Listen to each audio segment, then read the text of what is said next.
चलिए दोस्तों, आज हम देखते हैं TYBMS का सेमेस्टर 5 का जो marketing sales and distribution management का जो क्वेश्चन पेपर है, जो कि 2023 में सॉल्व किया हुआ था। इसको हम जरा समझने की कोशिश करते हैं और किस तरह से पेपर पैटर्न होता है ये हमें समझने के लिए सबसे आसान तरीका दिया हुआ है यहाँ पे। तो let's start with the one by one. जैसे कि यहाँ पे देख रहे हैं, यहाँ पे क्वेश्चन पेपर दिया है 2023 का। बट हमें सबसे बेनिफिट ये हो रहा है कि यहाँ पे आपको इसके सॉल्यूशन के साथ भी मिल रहा है यहाँ पे। तो हम देखते हैं इसका पेपर पैटर्न भी कैसे है, सॉल्व भी कैसे करना है। राइट। जो आपका क्वेश्चन नंबर 1 जो रहेगा यहाँ पे सबसे आसान रहेगा। इसमें क्या बोला है, select the most appropriate answer from the following given option below. अभी यहाँ पे क्या रहेगा, आपके सामने ऑब्जेक्टिव रहेंगे, इसमें आपको ऑप्शन भी रहेंगे, आपको जो राइट आंसर रहेगा वो सिलेक्ट करना है। तो पहला यहाँ पे हमारा क्वेश्चन था, market research is systematic and, ये कैसा प्रोसेस था, continuous, alternative, single and none of the time. तो ये हमें इसका आंसर, राइट आंसर लिखना है यहाँ पे। कंटिन्यूअस इसका राइट आंसर है, ये तो ये आपको यहाँ पे लिखना है। ठीक है। अभी सेकंड की बात करते हैं यहाँ पे। Direct is a person who decide to start the buying process. कौन करता है बाय करने के लिए, इनिशिएटर, इनिशिएटर इन्फ्लुएंसर, ना। User, buy. तो इसका सही आंसर है बेटा यहाँ पे इनिशिएटर। ठीक है। अभी तीसरी की बात करते हैं हम यहाँ पे, forecasting method widely use by the collecting questionnaire from the potential buyer is called as. इस मेथड को हम क्या कहते हैं, डेल्फी कहते हैं, कस्टमर सर्वे कहते हैं। डेल्फी मेथड ना। राइट। तो यहाँ पे सेल्स सेल हायरार्की कहते हैं या तो फिर यूजर एक्सपेक्टेशंस कहते हैं। तो इसका सही आंसर रहेगा यहाँ पे डेल्फी मेथड है। ठीक है। अब ये फोर्थ क्वेश्चन की तरफ हम जा रहे हैं। यहाँ पे फोर्थ क्वेश्चन आपका यहाँ पे दिया हुआ है, which of the following is not a reason for unsuccessful closure of sales empathy. तो इसमें जो unsuccessful closure of sales sympathy का जो रीजन होता है क्या है, वो देखते हैं। पहली बात तो होता है रॉन्ग एटीट्यूड होता है वो सेल्समैन का, चाहे कॉम्प्लीमेंट या तो फिर इनएडिक्वेट, या तो फिर lack of belief in the product, या तो फिर कॉन्फिडेंस। तो ये क्वेश्चन पहले हम समझ लेते हैं कि किस तरह का क्वेश्चन पूछा हुआ है यहाँ पे। तो which of the following which of the following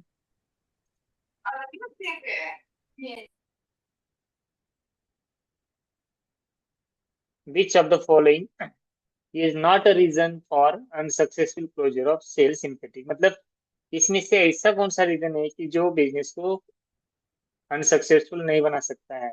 पहला है कॉम्प्लीमेंट, ये सबसे इंपॉर्टेंट है यहाँ पे, बराबर है। तो तीसरा यहाँ पे नेक्स्ट है, fifth, selling is it dash dash in nature, कैसा होता है सेल्स यहाँ पे, मल्टी डिसिप्लिनरी होता है।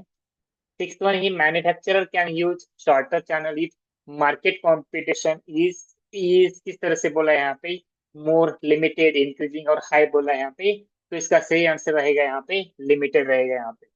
नाउ सेवन क्वेश्चन की तरफ चलते हैं हम यहाँ पे, company dealing with perishable goods need to go for डाइजर चैनल फॉर डिस्ट्रीब्यूशन। मतलब कोई भी कंपनी ये चाहेगी जो पेरिशेबल गुड्स होते हैं, पेरिशेबल मतलब जो जल्दी से जल्दी खत्म होने वाले होते हैं, तो इस तरह में कंपनी क्या करती है ना, कौन सा चैनल यूज करती है, इसका हमें राइट आंसर लिखना है। तो जो डायरेक्ट होता है, मतलब हम कंपनी से लेके जैसे कंपनी डायरेक्टली कस्टमर को सेल करती है, इस तरह को बोलते हैं हम डायरेक्ट बोलते हैं। इनडायरेक्ट मतलब होलसेलर होता है, डिस्ट्रीब्यूटर होता है, जिसमें जो चैनल्स होता है उसको इनडायरेक्ट देते हैं। और लिमिटेड भी दूसरा चैनल होता है और अनलिमिटेड भी दूसरा चैनल होता है। तो company will prefer to choose seven indirect channel for the decompose of perishable goods as early possible. Now then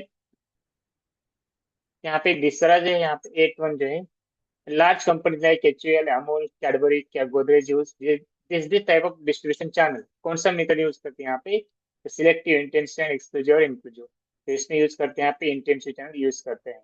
और channel control is required to, channel required to digest the performance of the channel system. कौन सा चाहिए यहाँ पे, optimism, limit, decrease और rigid. यहाँ पे इसका सही आंसर है यहाँ पे आपका लिमिट रहेगा यहाँ पे। Now relate to input versus output, किसके रिलेटेड रिलेट होता है यहाँ पे, इफेक्टिवनेस के रेट रिलेट से होता है यहाँ पे। तो हमने यहाँ पे देखा एमसीक्यू टाइप का पार्ट देखा अभी हम यहाँ पे, ये सबसे इंपॉर्टेंट पार्ट है यहाँ पे। अभी दूसरी तरफ पे चलते हैं हम, ट्रू और फॉल्स में क्या क्या होता है, ये सबसे इजी सवाल है यहाँ पे, बस जिसका कॉन्सेप्ट क्लियर होता है वो फटाफट इसका आंसर सही से लिख सकता है वहाँ पे। तो चलिए देखते हैं वन बाय वन इसको भी हम यहाँ पे। Advertising promotes trade and create demand. Advertise का मतलब क्या होता है भाई, क्या करती है एडवर्टाइजिंग, मतलब प्रमोशन का ही काम करती है। और लोगों के दिल में डिमांड क्रिएट करने का ही काम करती है, इसीलिए इसका आंसर जो रहेगा ट्रू रहेगा।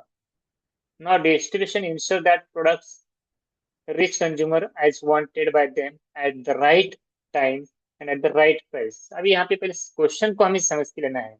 Distribution ensure the product reach consumer as wanted by them at the right time and the right place। अभी देखो ये डिस्ट्रीब्यूशन किसके ऊपर डिपेंड होता है? कंपनी के पॉलिसीज के ऊपर डिपेंड होता है, लोकेशन, बहुत सारी चीजों के ऊपर डिपेंड होता है, ना ही कोई कस्टमर की चॉइस के ऊपर डिपेंड होता है। अगर मुझे लगता है कि अमूल कंपनी मेरे घर के सामने हो, ये पॉसिबल होता है क्या? नहीं पॉसिबल होता है यहाँ पे। तो ये सारी चीजें गलत होती है, इसलिए इसका आंसर फॉल्स है यहाँ पे। Sales performance, entire sales process.